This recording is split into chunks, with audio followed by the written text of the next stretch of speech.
Viral হুজুর দেখলেই পোস্টারে বিশাল বড় নাম মুরব্বীদের উপর দিয়ে, এই বেয়াদবি অনেক মাহফিলের আয়োজকরা করেন, এই বেউসুলি অনেক মাহফিলের আয়োজকরা করেন।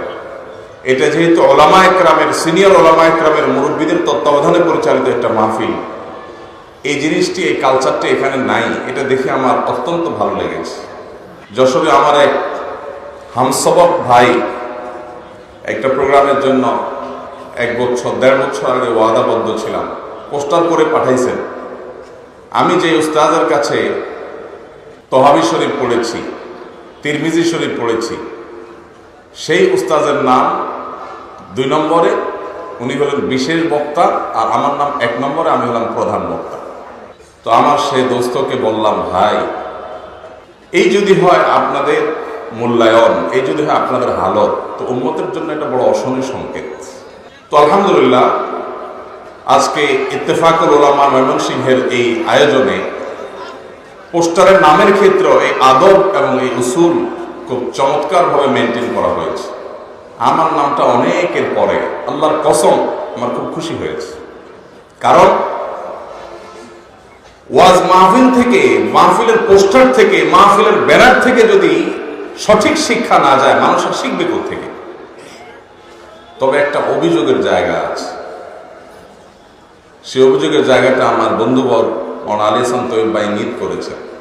সেটি হলো, সব মাহফিলে এটা দেখা যায় যে কোনো বক্তা মাশহুর, পরিচিত, মুখ চেনা মনে হলে মানুষজন তার সাথে একটু মুসাফা করার জন্য অতিরিক্ত ভিড় করে।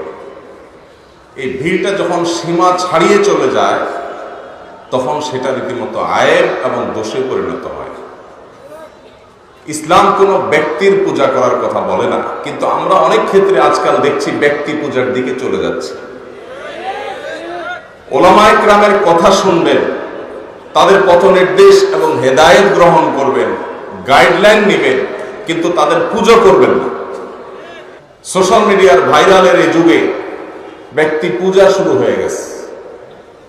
এই কথাটা এই জন্য বললাম যে গাড়ি থেকে নেমে স্টেজ পর্যন্ত আসার সময় আমার তো মনে হচ্ছিল যে কোনো মুহূর্তে যে কোনো কিছু ঘটতে পারে।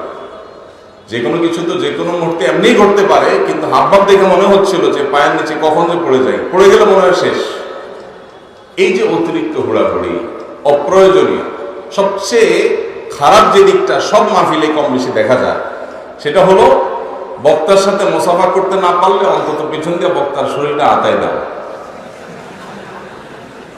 কিরে ভাই, আমি তো খুব বেশি পড়াশোনা করা মানুষ না, আমার ওস্তাদুল্লাহ মুরব্বীরা স্টেজে আসছেন। আমি কোরআন হাদিসে সালামের ফজিলতের কথা শুনছি, জানছি, দেখছি, পাইছি, মুসাফার ফজিলত পাইছি, মোয়ানাকার ফজিলত পাইছি, আতানোর ফজিলত তো পাইনি। আপনারা সকাল থেকে এই পর্যন্ত সিরাতুন নবী মাহফিলে অনেক আয়োজন, অনেক আলোচনা শুনছেন, অনেক বড় বড় দেশি বিদেশি ওলামা ইকরাম আলোচনা করছেন। আলেমদের শরীরে আতায় দিলে কোনো ফজিলত আছে নাকি? তাহলে আতানোর কারণ নাই,